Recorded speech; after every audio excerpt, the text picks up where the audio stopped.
تا حالا چند بار شده یه کاری رو می‌خواستی شروع بکنی به خاطر حرف مردم بیخیالش شدی؟ چند بار شده یه لباسی رو دوست داشتی خریدی، بعد یه جا پوشیدی، دوستات یا خانوادت بهت گفتن که بهت نمیاد، این رنگ همچین مناسب تو نیست. چقدر تحت تاثیر قرار گرفتی؟ حرف مردم مهمه برات یا نه؟ سلام، امروز قراره درباره این موضوع هم دیگه صحبت کنیم. یکی از چیزهایی که خیلی رو خود من تاثیر میذاره متاسفانه حرف آدم هست. چه آدمای غریبه چه آدمای آشنا. خب یکی از دلایلش هم از اون زمانی شروع شد که من یه ذره تو فضای مجازی بیشتر شناخته شدم و یه کوچولو آدما بهم لطف داشتن، ولی خب تا وقتی مثلا یه ذره پیجت رشد میکنه، هیترها هم در واقع میان دور و بر تو یه سری حرفا میزنن که شاید خیلی مثلا خوشت نیاد از اون، از قیافه و نمیدونم انتخابات و انتخابهایی که داری و همسرت و خلاصه همه چیز بگیر تا دیگه مثلا نمیدونم یه مدل سوالای شخصی طور. خب حالا ما تو زندگی عادیمونم معمولا خیلی پیش میاد که آدما میان نظر میدن. مثلا میخوای یه کاری رو شروع بکنی، یه نفر که اصلا تخصصش هم نداره میاد جلو بهت میگه که نکنی و این کارو بکنی زمین میخوری، بعد سکه نخری یا بیا این کارو بکن، دلار نخری بیا اون کارو بکن. ما هم که خلاصه کشورمون مهد این چیزاست، همه یه نظر کارشناسی درست درمونی میدن و خلاصه. ولی بهترین اتفاق اینه که تو صبر بکنی، از کارشناسش سوال بپرسی اگه خیلی دغدغه‌مندی. مثلا از پزشک میشه سوال پرسید که آقا من این مریضی رو دارم، چه راهی برام بهتره. ولی از یه نفر که تخصص مثلا از منی که تخصصم پزشکی نیست نمیتونی بیای بپرسی که آقا من دلم درد میکنه چه قرصی بخورم. درسته که همه ایرانی‌ها نظراتی دارن و میدن، ولی باید اون سوالا رو یه آدم کارشناس بپرسی دیگه. و حالا این آدمایی که میان نظر میدن در مورد حالا هدفهامون، لباسمون یا هر چی، 2 روز بعد یهو ممکنه نظرشون عوض بشه. پس نمیشه به این چیزا استناد کرد و تنها کسی که خودمونو بیشتر از هر کسی میشناسه قطعا خودمونیم و هیچ وقت شناختی که از خودتون دارین رو دست کم نگیرین. آدم خودش بره تو دل یه اتفاقه و اون تجربه رو کسب کنه قطعا خیلی بهتره تا حالا آدمای دور و برش رو هی بشنوه بگن نه نکنی این کارا ریسک داره، نری سمتش. اینا آدمایی که خب تجربه راه تو رو نداشتن. نمیاد تجربه آدمایی که این راهو رفتن استفاده نکنی. چرا باید استفاده بکنی؟ ولی کسی که نه تو راهشه، نه کارشناسشه، نه درسش خونده، نه هیچی، به نظر من نظر دادن صرفا باعث میشه که تو اون مسیر تو، رویا تا هدف تو ازش دور بشی. کی اندازه خودمون دلسوزتر از خودمونه؟ قطعا هیچ کسی. همه آدما زندگی روزمره خودشونو دارن، همه آدما دغدغه‌های خودشون دارن. اینجوری نیست که بشینن از صبح تا شب راجع به اهداف و آرزوهای ما فکر بکنن. نه واقعا، حتی همسرمون، حتی هیچ کسی دنبال اهداف و رویاهای فرد دیگه ای نیست. هر کی زندگی شخصی خودشو داره. پس در نهایت هم نمیشه خیلی روی این قضیه استناد کرد اوکی حالا حرف مردم پس چی؟ متاسفانه ما تو فرهنگی بزرگ شدیم که از کوچیکی هممون یه دغدغه‌ای داریم به اسم حرف مردم. عروسی میخوام نگیرم، حرف مردم چی؟ نمیخوام برم فلان جا، حرف مردم چی؟ من این شغل رو دوست دارم، دلم میخواد توش بمونم، نه این شغل اصلا در شأن خانواده ما نیست، حرف مردم چی؟ و این حرف مردمه هممون ازش یه بالاخره زخمی خوردیم.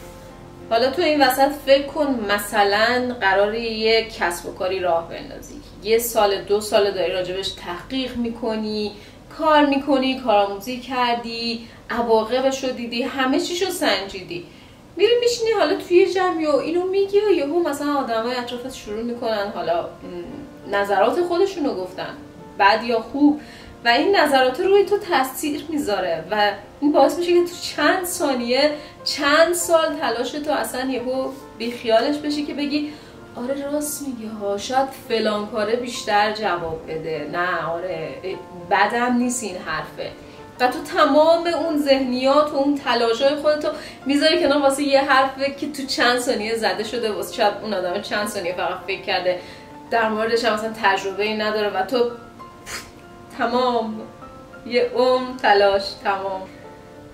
حالا همه اینا به کنار، اینکه ما چقدر تحت تاثیر حرف آدم‌ها قرار میگیریم.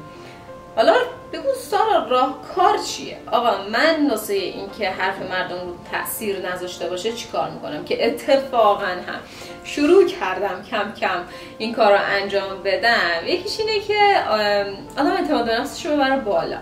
یعنی اگه رو تصمیمی که داری میگیری بایستی اعتماد به نفس داشته باشی، به خودت باور داشته باشی، بگی که آقا اگه این هدف منه، من دارم این مسیر رو دارم بهش میرم و آدمای اطرافم اگر که کارشناس اون داستانی که من دارم سمتش میرم نیستن، ترجیح میدم خودم تصمیم بگیرم، ترجیح میدم اصلا برم شکست بخورم، ولی این راه منه، این مسیر منه، اینو من بعد سالها مثلا تحقیق بهش رسیدم، این کار منو خوشحال میکنه، پس من به حرف بقیه دیگه توجهی ندارم و مسیرم رو طی میکنم و از مسیرم لذت میبرم اتفاقا. و این یعنی من اون اعتماد به نفس متکی بودن به خودم رو دارم. و کی بهتر از خود آدم که بتونه به خودش تکیه کنه؟ کی برامون میمونه جز خودمون که بتونیم به خودمون تکیه کنیم و بگیم ایول برو تو میتونی، من پشتتم. خانواده، همسر، دوست، آشنا، ببین اینا همه نقش ساپورتیو رو میتونن داشته باشن تو زندگیمون و خیلی هم نقششون تأثیر گذاره، ولی در نهایت این خودتی که باید پشت خودت باشی تا بتونی به اهداف و رویاهات برسی. یه چیزی هست به اسم حسادت. داشتم یه دونه پادکست گوش میکردم، خیلی جالب بود، یه روانشناسی بود، گفت حسادت همیشه بد نیست. یه موقعی هست تو به موقعیت یه نفر دیگه حسادت میکنی و بعد به خودت میگی چرا من جای اون نباشم و بلند میشی در تکاپو برای رشد و این باعث رشد تو میشه. ولی یه موقعی هست این حسادت باعث میشه که تو همش بگی که چرا اون، چرا من، نه اصلا فلان من، و یا نبینیش کلا سرتو با چیزهای دیگه گرم بکنی، دنبال یه دوپامینای دیگه باشی که بیاری تو زندگی تو فراموش کنی اصلا اون آدمه رو من نمیبینم. مثلا من خواهرمو نمیبینم که داره هر روز پیشرفت میکنه، من برادرمو نمیبینم، من هیچ کیو نمیبینم به خاطر اینکه اونا دارن پیشرفت میکنن من پیشرفت نمیکنم. یا حسادت منفی که بری براشون مشکل ساز بشی یا مثلا بزنیشون زمین و اینا که اصلا واقعا دیگه قفله. ولی آره یه حسادت مثبت داریم که باعث رشد و پیشرفتمون میشه و این خیلی خوبه. برای روابطمون مرز مشخص کنیم، برای همه. مثلا اجازه ندیم کسی حالا به خودش اجازه بده که یه سری سوالا، یه سری اظهار نظرها در مورد زندگی شخصیمون رو برامون انجام بده، در حالی که ما بهش این اجازه رو دادیم. اگر ما این اجازه رو ندیم، یعنی واسه اون آدمای اطرافمون یه حریمی مشخص بکنیم و اگر که اونا وارد این حریم شدن محترمانه یا بحث رو عوض کنیم یا ازشون بخوایم که بگیم ما دوست نداریم در مورد این موضوع صحبت بکنیم و تموم. و این کار خیلی سخته، من اینم دارم تمرین میکنم، ولی مطمئنم اگر بهش بتونیم برسیم خیلی کمکمون میکنه. سوالایی که دیگه میدونید دیگه واقعا خانواده های ایرانی هم چقدر زیاده. مثلا یه سواله این که آقا درآمد تو چقدره؟ یا مثلا اینکه نمیخوای ازدواج کنی، دیر شده ها، سنت داره میره بالا، کی بچه دار میشین؟ الان 5 سال 10 سال تو خونه خودتون نمیخواین بچه بیارین و از این قبیل سوالات که میدونم خیلیاتون باهاش مواجه شدین. و خب اگر که یه حریمی مشخص کنیم واسه خودمون، میتونیم خیلی محترمانه بگیم که اجازه بدین خودم درباره این موضوع تصمیم بگیرم یا اصلا بحث رو عوض کنم. بهترین راه تو اینا نمیشه. مهمترین قضیه دنبال تایید دیگران نباشید. اول به خودم میگم این که تو یه کاری رو بکنی از نظر خودت درسته، همون کار رو انجام بده. منتظر نباشی یه نفر تاییدت بکنه. اگه با پوشیدن یه لباس حالت خوبه، منتظر نباش که حالا یه نفر بیاد بگه اوف عجب لباس خوشگل چقدر بهت میاد، وای چقدر مدل موهات قشنگه چقدر بهت میاد. اینا خوبه ها، ولی همیشه مثبت نمیگن آدما. پس نه اون قضیه منفیه رو تاثیر بذاره، نه اون قضیه مثبت خیلی تحت تاثیر قرار بده. تو راهیه که خودت میدونی درسته برو و اونجوری بهت قول میدم آدم خوشحال‌تری باشی. و نکته آخر میخوام بهتون بگم که همه این راهو گفتم، همه این حرفا رو زدم، ولی از کسی مشورت بگیرید که کارشناس این موضوع باشه. اگه مشکل پزشکی دارید از پزشکش، اگه مشکلی هست که مثلا نیاز به صحبت با یه مشاوره هست مشاوره، یا اگر یه بیزینسی میخواین شروع بکنید برید دنبال کسی که این راهو رفته و موفقه.